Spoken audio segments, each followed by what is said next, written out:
आधुनिक भारत यानी आज की भारत में सीता वनवास काटने के लिए मजबूर है। जी हाँ, आज भी सीता वनवास काटने के लिए मजबूर है।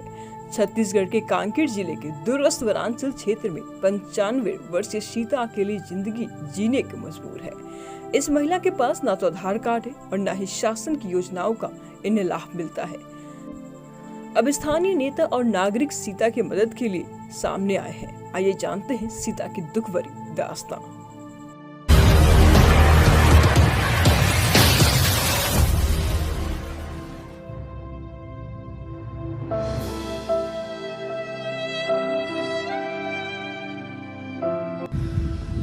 कहते हैं कि आईना कोई ऐसा बना दो जिसमें चेहरे नहीं किरदार दिखते हैं।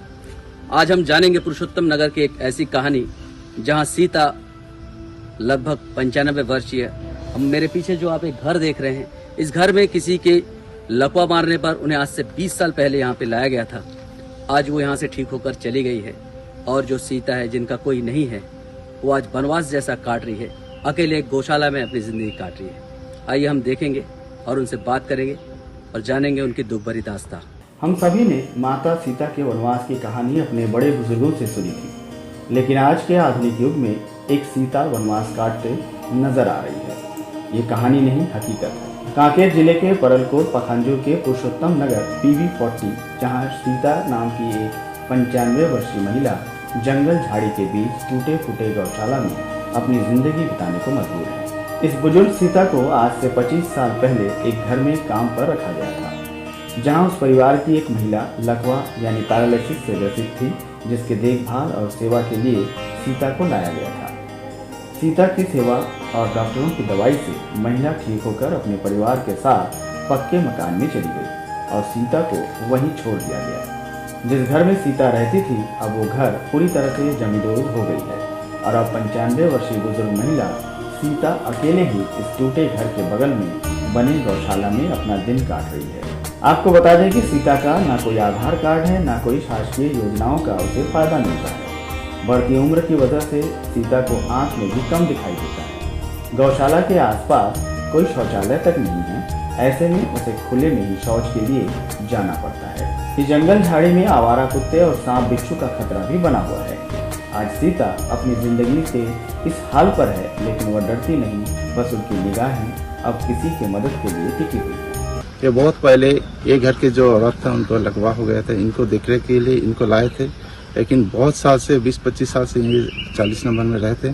लेकिन अभी ये बैला घर गौशाला जिसको बोलते हैं उसी वहीं पे रहते हैं, लेकिन उनको देखभाल करने के लिए क्या करते हैं नहीं मालूम। अभी तो इनके साथ में कोई है भी नहीं। रात को बिच्छू काटे या कोई कुत्ता पर कुत्ता, आदमखोर कुत्ता बहुत घूमते हैं 40 नंबर में, कोई कुत्ता अगर काट लेगा कोई बचाने वाला नहीं है। इनको कोई शासकीय योजना का, जैसे अभी बुजुर्गों को पेंशन मिलता है, आधार कार्ड उनके से उनको जो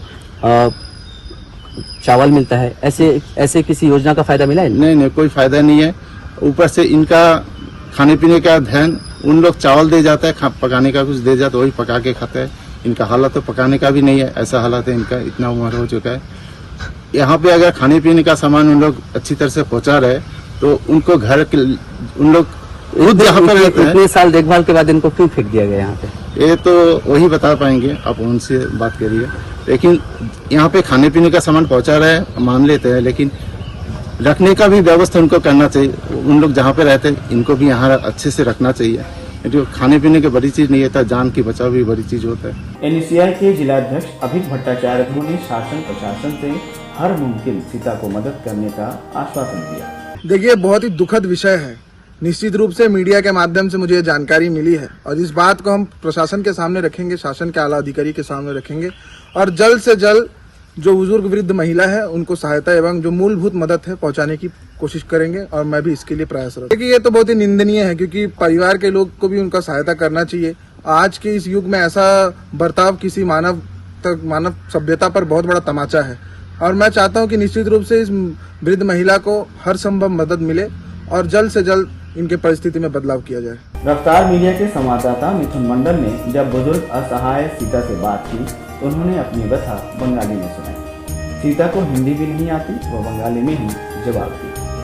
हमारे साथ आज सीता जी हैं, इनका 95 वर्ष लगभग क्योंकि हमारे भारत की ये नागरिक है भी कि नहीं हमें नहीं पता है, क्योंकि इनका आधार कार्ड तक इनके पास नहीं है।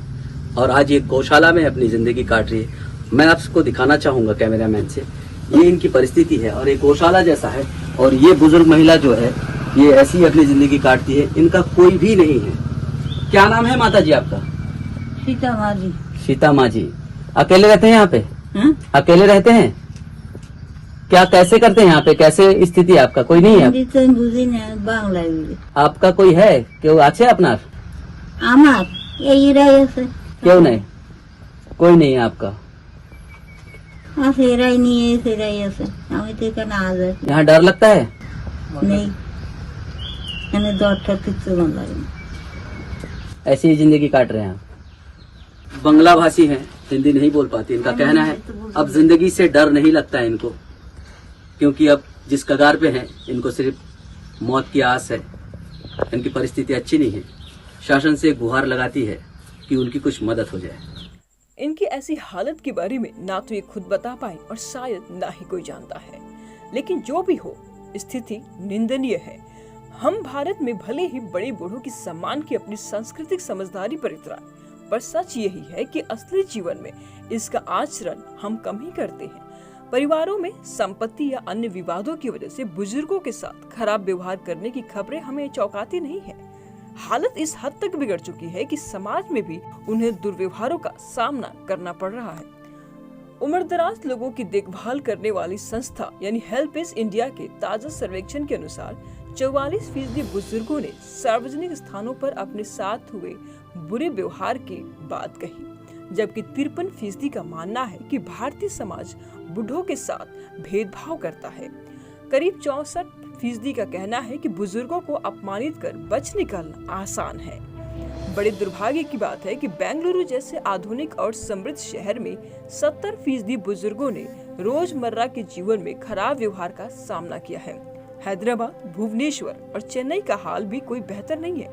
दिल्ली में ये आंकड़ा अब 23% है। इस सर्वेक्षण में 4615 बुजुर्गों से बात की गई, जिनमें 2377 पुरुष और 2238 महिलाएं शामिल थे। इसी तरह का एक सर्वेक्षण विश्व स्वास्थ्य संगठन के सहयोग से लांसर ग्लोबल हेल्थ ने किया है। इस सर्वेक्षण में 28 देशों में 52 अध्ययन किए गए और पाया गया कि 60 सालों से अधिक उम्र के 16% बुजुर्गों को मानसिक, आर्थिक और शारीरिक प्रताड़ना का सामना करना पड़ता है। यह अध्ययन में भारत का आंकड़ा 20.8% का है।